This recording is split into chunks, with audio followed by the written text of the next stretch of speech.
Welcome to Spitbucket. We're here again at Fairhall Downs in Marlborough with Stuart Smith. Stuart, we're going to look at your Pinot, and we're also going to talk to you about the New Zealand industry because you're in charge of New Zealand. I think that's a fairly strong statement. I'm actually chairman of the board of New Zealand Wine Growers. Same thing. That or captain of the All Blacks. Yeah, no, definitely not that either. We'll start with the Pinot. Sure. If you want to tell us about your Pinot. Well, this is a 2008 vintage. It all comes off this vineyard. It's all hand harvested, all wild ferment. Yep. And it's unfiltered and unfined. Okay. So, and 08. From what we've seen around the area, 08 was a pretty solid vintage. 07 was a terrific vintage. 08's a good solid vintage. 09's another good vintage, and people seem excited about 010 as well. Oh, 010's pretty good. I think 08 was tended to be a little patchy, and it really depended on what your cropping levels were, and that really comes back to how you pruned your vines right at the beginning of the cycle. Yep. And we were slightly above our long-term average, whereas in the industry itself it was 40% up was the vintage overall, so it was a big increase. And if you hadn't taken care of your knitting at the beginning, you paid for it in the end result. But we're pretty happy with what we got. One of the things that we've seen here is plenty of terrific Pinot, and yet people just ignore Marlborough because you've got Central and you've got Martinborough. But if you take that a bit further, a lot of the world thinks of New Zealand purely as savvy. And I mean, Pinot's obviously starting to edge up there, but it's still a long way off. I mean, if the world goes off savvy, what happens to the New Zealand industry? Well, I don't think that would be a very happy thing that I would think too much about. Well, I mean, if you look at Australia, I mean, we had Chardonnay coming out the wazoo for a long time. Absolutely. And then... Well, I think with any industry, you've got to concentrate on what the consumer wants. Your market, if you're not connected with your market, you're going to get caught sooner or later. And I guess one of the things concerning people at the moment is with the ramp up in supply that we've had, that there are a large number of wine labels that are appearing now, and particularly often owned by the customer, the retailers, and some of the allegations are that they're not as good a quality as some of the others, and that may or may not be true. But I think that if the sales are going well, if we look as an industry to our consumer and what the consumer wants from our wines, and we produce that, then that's the route to success.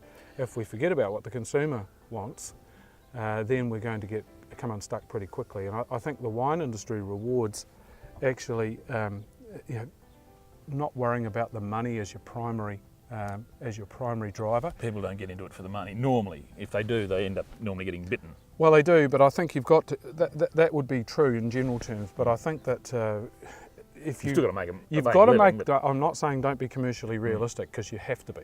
But if you go out and make your decisions based purely on returns, you'll come unstuck. You must deliver what the consumer wants at the price point that you want to operate in. And I think to date, New Zealand has done very well with that. Sauvignon Blanc from New Zealand and Marlborough in particular has actually offered very good value for the consumer. It's giving the consumer what they want at a price that they can afford. I think in Pinot Noir terms, that's exactly the same story. And Central Otago's done a wonderful job, and Martinborough and the Wairarapa region, and Marlborough as well is gaining a lot of traction. Most of the Pinot Noir in New Zealand is produced in Marlborough. So, yeah. I'll bet you could put that up as a trivia question at a wine night. Yes, and most people would get it wrong. Yeah, 90% would get it wrong, I'm sure. But but the story's bigger than Pinot Noir and Sauvignon Blanc as well, because we've got some wonderful Bordeaux reds coming out of the Hawke's Bay area is doing some exciting stuff. And Syrah. And not to mention Chardonnays as well. And I think Chardonnays. The problem with Chardonnay is really that people forgot what it was that the consumer wanted, and they thought they could throw a whole lot of oak at some inferior fruit and con the consumer. And you can't do that for very long. No. 10 years, 20 years, 50 years, where do you see New Zealand? You've done a wonderful job so far at positioning yourself as a premium producer, and we missed the boat a bit with that. And I think we're trying to catch up and tell the world that we have got fantastic wines as well, but you've sort of done it from day one. Yes, I think that we have done a good job of doing that, and at the moment our exports are growing at 20% a year, which is a fantastic performance. Now you can argue about the price of late, and certainly that hasn't been quite what we expected, but where we're looking to really from the 28 vintage on has been we had the 010 vintage was 265,000 tonnes, 7% smaller than the 08 and 09. The 011 vintage will be around 300,000 tonnes, a little bit more.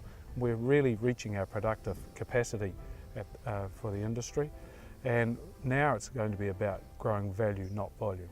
And the first thing, while you're growing exports at 20%, if you can't growing your production by anything, then very quickly you start to grow value, and that's the key. And I think in Australia, if I might say from here standing in New Zealand, you're right, Australia does make some wonderful wines, and it's been a great pity to see that those wines are now very hard to get. You've got to go around and find often the small producers that are producing wines like they used to.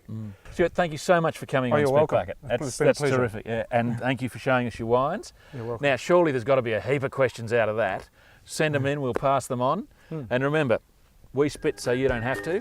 Cheers. Cheers.